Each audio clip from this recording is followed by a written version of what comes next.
जय हिंद दोस्तों, आप सभी लोग का बहुत बहुत स्वागत है। देखिए, मंथ वाइज अब हम लोग जल्दी जल्दी रिवाइज़ करेंगे करंट अफेयर को, और पीवाईक्यू बेस्ड जो फैक्ट है वो तो आप लोगों को मिलेगा ही, उसको भी अच्छे से पढ़िएगा। और ये जितने भी पीडीएफ्स और जितने वीडियोस मिल रहे हैं इनको अच्छे से पढ़ के और देख के जाइएगा। जुलाई मंथ का हम लोग देखते हैं इम्पॉर्टेंट करंट अफेयर को। देखिए, सबसे पहला है मराठा मिलिट्री लैंडस्केप जो है, इसे यूनेस्को वर्ल्ड हेरिटेज लिस्ट में शामिल कर लिया गया है।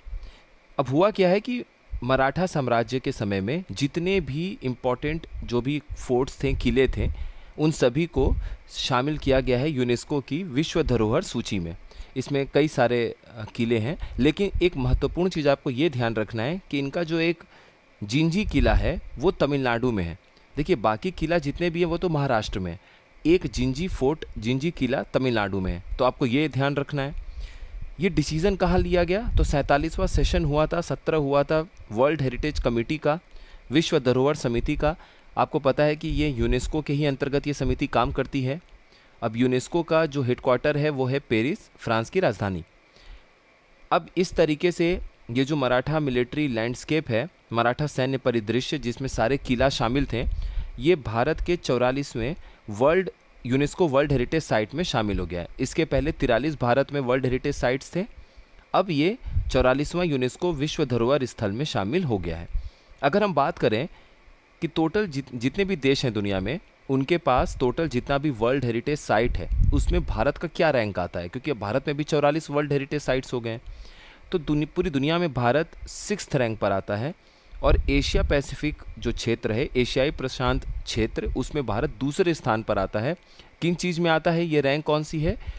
भारत के पास 44 विश्व धरोहर स्थल हैं, तो number of world heritage sites यानी कितने भारत के पास विश्व धरोहर स्थल हैं, उसके हिसाब से दुनिया में 6वां स्थान है और एशिया पैसिफिक क्षेत्र में दूसरा स्थान है। अब आप कमेंट बॉक्स में ये बताइएगा कि कौन सा देश है जिसके पास सबसे अधिक वर्ल्ड हेरिटेज साइट यानी कि विश्व धरोहर स्थल है। चलिए आगे देखते हैं। जैसा कि आप लोगों को पता होगा, जुलाई का ये इंपॉर्टेंट न्यूज़ था, जो उपराष्ट्रपति हैं श्री जगदीप धनखड़ जी, इन्होंने इस्तीफ़ा दे दिया। तो सबसे पहले आपको ये पता होना चाहिए कि कौन सा डेट था वो, 21 जुलाई। इन्होंने किस संवैधानिक प्रावधान यानी कि कॉन्स्टिट्यूशनल प्रोविजंस या आर्टिकल या अनुच्छेद के तहत उपराष्ट्रपति जी ने ये रिज़ाइन दिया, इस्तीफ़ा दिया है? तो आप पढ़ेंगे आर्टिकल 67A, इस्तीफ़े का संवैधानिक प्रावधान उसी में दिया हुआ है। जो आर्टिकल 67A है, 67 अनुच्छेद 67 का, उसमें आप पढ़ेंगे तो उसमें लिखा हुआ है कि उपराष्ट्रपति किसी भी समय अपना त्यागपत्र राष्ट्रपति को दे सकते हैं। और 67 क्लॉज बी पढ़ेंगे तो उसमें हटाने की प्रक्रिया है कि उपराष्ट्रपति जी को अगर आप हटाना चाहते हैं तो किस तरीके से हटाएंगे। देखिए, इसमें कुछ महत्वपूर्ण आर्टिकल्स हैं जो आपको पता होना चाहिए। आपको पता होना चाहिए कि आर्टिकल 52 अनुच्छेद 52 जो है वो राष्ट्रपति जी के बारे में बताता है, और 11 इसमें जोड़ लीजिए आर्टिकल 63 यानी कि अनुच्छेद 63 कहता है कि भारत के लिए एक उपराष्ट्रपति होंगे। उसके बाद आपको जानने को मिलेगा आर्टिकल 89 क्लॉज 1 और आर्टिकल 64 अनुच्छेद 64 और अनुच्छेद 89 क्लॉज 1, ये दोनों एक ही बात कहता है कि जो भी उपराष्ट्रपति के पद पर बैठेंगे वो राज्यसभा के पदेन सभापति हो जाएंगे।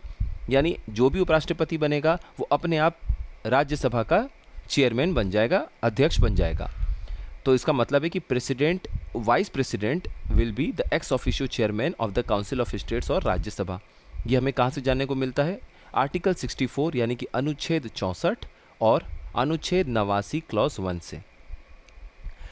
देखिए, अपना कार्यकाल पूरा होने के पहले इन्होंने इस्तीफ़ा दे दिया, जगदीप धनखड़ जी हमारे उपराष्ट्रपति जो थे।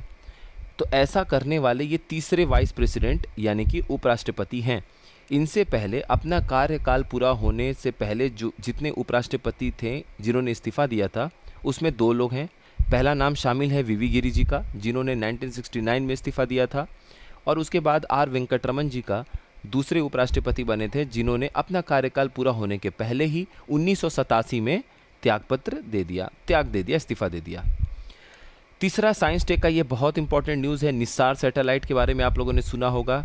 नासा इसरो ज्वाइंट सैटेलाइट है, ये संयुक्त उपग्रह है ये नासा और इसरो का, और ये इस तरह का पहला कोई फर्स्ट प्रोजेक्ट है जिसमें नासा और इसरो दोनों ही इन्वॉल्व हैं, दोनों ही मिले हुए हैं, साथ में उन्होंने काम किया है, दोनों ही लिप्त हैं। देखिए, कब इस सैटेलाइट को लॉन्च किया गया। प्रक्षेपण तिथि आपको पता होनी चाहिए, तो 30 जुलाई, 31 का महीना होता है, एक दिन पहले 30 जुलाई याद रखिएगा कि ये प्रक्षेपण की तिथि है। ये पहला जॉइंट सैटेलाइट है इसरो और नासा का, यानी कि इसरो और नासा का ये पहला संयुक्त उपग्रह है।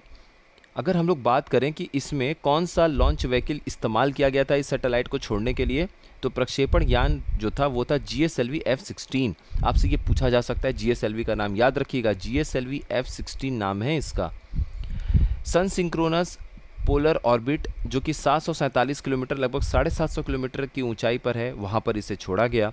और ये पहली बार ऐसा हुआ है कि इस तरह के कक्ष में, जिसे हम सूर्य समकालिक ध्रुवीय कक्ष कहते हैं, सन सिंक्रोनस पोलर ऑर्बिट, इसमें GSLV का प्रयोग करके सैटेलाइट को छोड़ा गया। ये पहली बार ऐसा हुआ है, नहीं तो हमेशा PSLV को ही इस्तेमाल में लाया जाता है। एक देखिए इंपॉर्टेंट डिफेंस का न्यूज़ है, INS उदयगिरी के बारे में आपको पता होना चाहिए। INS उदयगिरी जो है ये 1 जुलाई को नौसेना में शामिल किया गया है। टोटल 7 फ्रिगेट्स बनाए जाने हैं। फ्रिगेट जो है एक जंगी जहाज़, बड़ा जंगी जहाज़ होता है।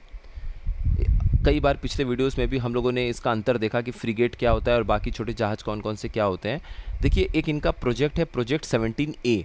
प्रोजेक्ट 17A के तहत हमारी भारतीय जो नेवी है, इंडियन नेवी है, इनको चाहिए 7 फ्रिगेट्स। और अभी तक ये दूसरा था INS उदयगिरी। ये पहाड़ों की श्रृंखलाओं के नाम पर है, पहाड़ों के नाम पर है। नीलगिरी पहला था, नीलगिरी क्लास का ही, ये नीलगिरी श्रेणी का ही फ्रिगेट है। तो जो पहला जहाज़ का नाम होता है उसी के नाम पे श्रेणी बना दिया जाता है। नीलगिरी क्लास फ्रिगेट है ये, INS नीलगिरी। और ये पहला जहाज़ था जिसको लॉन्च किया गया था 2019 में।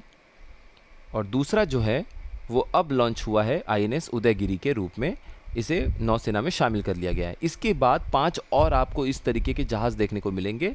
अब वो आगे जब भी न्यूज़ बनेगा, 2026 के अंत तक पूरी कोशिश है कि इंडियन नेवी को ये पूरा मिल जाए। इस श्रेणी के नीलगिरी श्रेणी के जितने भी फ्रिगेट हैं वो सब कुछ मिल जाए। INS उदयगिरी को याद रखिएगा। अच्छा, अभी बिहार में न्यूज़ है, इलेक्शन कमीशन जो है, चुनाव आयोग, उनके द्वारा SIP कराया जा रहा है। हमारे लिए क्या क्या इंपॉर्टेंट है उसको देख लेते हैं। सबसे पहले ये 24 जून को प्रारंभ किया गया। अब ये मत परेशान होगा कि जुलाई के करंट में जून कहाँ से आ गया, सब कुछ चलता है, कोई प्रॉब्लम नहीं है, एग्ज़ाम बस सही जाना चाहिए। तो 24 जून का वो डेट था जब इलेक्शन कमीशन ने SIP की शुरुआत की। SIP का फुल फॉर्म क्या है? स्पेशल इंसेंटिव रिवीजन, जिसे हम हिंदी में बोलते हैं विशेष गहन पुनरीक्षण। इसके नाम से हमें पता चल रहा है कि कोई भी आपकी लिस्ट है चुनाव की और उसमें नए लोगों को शामिल करना है, जो 18 से ऊपर हो गए हैं उनको शामिल करना है। कुछ इलीगल वोटर्स जो भारत की नागरिकता नहीं रखते हैं उनको बाहर करना है। तो जो भी बदलाव करना है वोटर लिस्ट में, वो आपका इसी SIP यानी कि स्पेशल इंसेंटिव रिवीजन विशेष गहन पुनरीक्षण के तहत किया जाता है। डेट इंपॉर्टेंट है, फुल फॉर्म इंपॉर्टेंट है। इलेक्शन कमीशन चुनाव आयोग के पास ये पावर कहाँ से आया, स्रोत क्या है, सोर्स क्या है उनके पास पावर का, जिसके तहत वो ये काम कर रहे हैं। पहला, उनको ये पावर कॉन्स्टिट्यूशन की तरफ से मिलता है आर्टिकल 326 के रूप में। संविधान में अनुच्छेद 326 में ये बोला गया है कि चुनाव आयोग जो है एक वोटर लिस्ट तैयार करेगा, जिसमें वो सारे लोग होंगे जो इलेक्शन में पार्टिसिपेट करेंगे, वोट देंगे। और 18 साल के ऊपर वाले लोग जो हैं वो हमारे यहाँ एलिजिबल हैं। 21 साल पहले कम से कम उम्र थी वोटर ID कार्ड बनाने की, जिसे घटाकर 18 वर्ष कर दिया गया 61st कॉन्स्टिट्यूशनल अमेंडमेंट एक्ट के तहत 1988। तो इसको ध्यान रखिएगा। भारत का पहला कोऑपरेटिव यूनिवर्सिटी, भारत का पहला सहकारी विश्वविद्यालय खोला गया है। कब खोला गया ये महत्वपूर्ण है। 5 जुलाई का वो डेट था जब, देखिए खोला नहीं गया है अभी, इसकी आधारशिला रखी गई, इसका शिलान्यास किया गया है। तो जो केंद्रीय गृह एवं सहकारिता मंत्री हैं, union home and cooperative minister Shri Amit Shah ji, उनके द्वारा इसका शिलान्यास किया गया। कहाँ पर किया गया?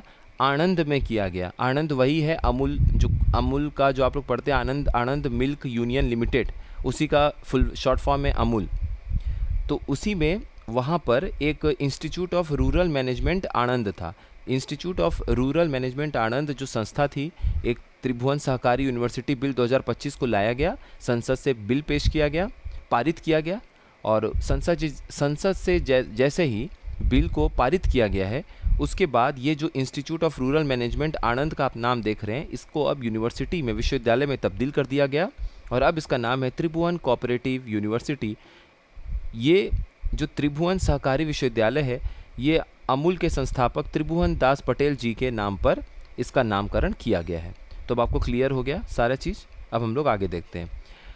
जो ब्रिक्स शिखर सम्मेलन है, ब्रिक्स समिट है, बहुत इंपॉर्टेंट है। 17वां ब्रिक्स समिट अभी हुआ है इस बार 2025 में। कहाँ पर हुआ है? रियो डी जेनेरियो में। प्रधानमंत्री जी गए थे भाग लेने। 6 से 7 जुलाई को इसका पार्टिसिपेशन हुआ था, मतलब सारे जितने भी हेड ऑफ द स्टेट थे वो इसमें भाग लिए थे। 17वां ब्रिक्स समिट इस साल हुआ था 2025 में। कहाँ पर हुआ था? ब्राज़ील के रियो डी जेनेरियो में। और ब्राज़ील का कैपिटल क्या है, राजधानी क्या है? ब्रासिलिया। जो अगले साल होगा 18वां ब्रिक्स समिट 2026, ये भारत में होगा, इसको ध्यान रखिएगा। और जो पिछले साल हुआ था 16वां ब्रिक्स समिट 2024 का, ये कजान रशिया में हुआ था। तो 16, 17, 18 तीनों क्लियर हो गया। इस समिट में एक स्पेशल चीज़ क्या था कि ब्रिक्स में इस साल जनवरी में इंडोनेशिया को शामिल किया गया था 10वें सदस्य के रूप में, 10th मेंबर के रूप में ब्रिक्स में। तो 10वां सदस्य कौन बना ब्रिक्स का? इंडोनेशिया। थीम क्या रखा गया? Strengthening global south cooperation for a more inclusive and sustainable governance, यानी इसका विषय रखा गया था अधिक समावेशी और सतत शासन के लिए वैश्विक दक्षिण सहयोग को मजबूत करना। तो ये इंपॉर्टेंट था। अब कुछ और चीज़ें हम लोग देख लेते हैं। 2 इंपॉर्टेंट न्यूज़ और हैं। पहला, नामीबिया जो है वो पहला देश बन गया है दुनिया में जहां पर national payment corporation of India limited NPCI ने एक टेक्नोलॉजी अग्रीमेंट साइन किया है सेंट्रल बैंक के साथ, ताकि यूपीआई जैसा सिस्टम जो हमारे देश में है वो वहां पर भी लागू किया जा सके। तो ये याद रखिएगा कि अपने देश में जो national payment corporation of India limited है, एनपीसीएल है, इसने एक अग्रीमेंट साइन किया है। किसके साथ साइन किया है? नामीबिया के साथ। और किसी भी देश के साथ साइन करने वाला ये नामीबिया पहला देश है। तो वहाँ पर जैसे हमारे देश में यूपीआई से पेमेंट आप कर देते हैं, उसी तरीके से वहाँ पर भी यूपीआई जैसी भुगतान प्रणाली के कार्यान्वयन के लिए केंद्रीय बैंक के, वहाँ के जो सेंट्रल बैंक है, उसके साथ इन्होंने साझेदारी किया है।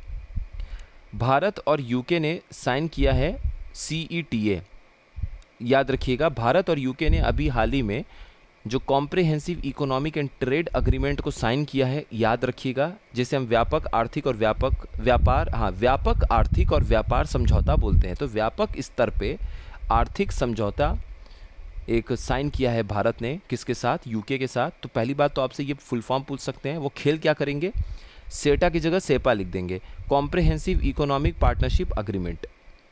तो ध्यान रखिएगा कि इसका फुल फॉर्म क्या है और कब किया गया? 24 जुलाई। इसकी डेट तो आपको याद रखनी है, 24 जुलाई 2025 को किया गया था। बस इतना, इन 2 चीज़ इंपॉर्टेंट रख लीजिए। इसमें एक चीज़ और इम्पॉर्टेंट है, देखिए कभी भी रफ मैप बनाना हो इस तरीके से आप तुरंत बना लीजिए। भारत की तरफ से जितनी भी चीज़ें निर्यात की जाएंगी, 99% तक जो सामान होंगे उस पर न के बराबर 0 टैक्स ड्यूटी लगेगा यूके में। ये बात ध्यान रखिएगा। आगे देखते हैं। नई प्रधानमंत्री नियुक्त हुई हैं यूक्रेन की। इनका क्या नाम है? यूलिया स्वेरेनडेंको। यूलिया स्वेरेनडेंको जो कि 39 वर्षीय हैं। और इनके लिए इंपॉर्टेंट चीज़ आपको ये याद रखना है कि देखिए, डेट आप नहीं भी याद रखते हैं कोई बात नहीं, एक आसपास के याद रखिएगा। हो सकता है वो आपसे बोलते हैं कि मार्च में नियुक्त हुई हैं, अप्रैल में हुई हैं, तब तो आप पकड़ लेंगे महीने के हिसाब से। आसपास याद रखिए कि हाँ ठीक है, 1-2 जुलाई होगा तो दिमाग में खटकने लगेगा आपको कि नहीं उस समय तो इनकी नियुक्ति नहीं हुई थी।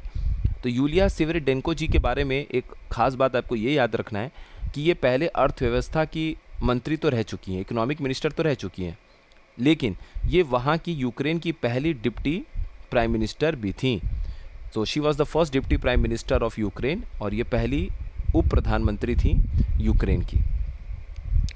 आगे देखते हैं। दुनिया के सबसे पुराने, सबसे बुजुर्ग जो मैराथन धावक थे, वर्ल्ड्स ओल्डेस्ट मैराथन रनर फौजा सिंह जी, उनका निधन हो गया 114 वर्ष की उम्र में। इनका निकनेम जो उपनाम था वो था टर्बेंड टोर्नेडो, यानी कि पगड़ीधार बवंडर। एशिया के जो सबसे पुराना, सबसे उम्र दराज जो हथिनी थी, उसका नाम था वत्सला। अभी हाल ही में इनकी भी मृत्यु हो गई। तो एशिया की सबसे उम्र दराज हथिनी वत्सला की भी मृत्यु हो गई। कहाँ पर हुई? तो ये पन्ना टाइगर रिजर्व जो मध्य प्रदेश में है, पन्ना बाघ अभयारण्य, वहाँ पर हुई। कितनी उम्र थी? आयु लगभग 100 वर्ष। और कब हुई? 8 जुलाई 2025 को। 2025 का यूनाइटेड नेशन पॉपुलेशन अवार्ड किसको दिया गया है, यानी कि 2025 का संयुक्त राष्ट्र जनसंख्या पुरस्कार किसे दिया गया है? ये दिया गया है वर्षा देशपांडे जी को। सतारा की हैं ये, और ये फाउंडर हैं, संस्थापक हैं दलित महिला विकास मंडल की। दलित महिला विकास मंडल की स्थापना के बाद इन्होंने दलित महिलाओं में बहुत सारे स्किल डेवलपमेंट, जो कौशल प्रदान करने का काम किया, उससे बहुत ज़्यादा उन लोगों में फाइनेंशियल इंडिपेंडेंस आया। जो वित्त को लेके, जो पैसे को लेके उनकी निर्भरता थी परिवार पे या किसी और पे, वो बहुत कम हुई।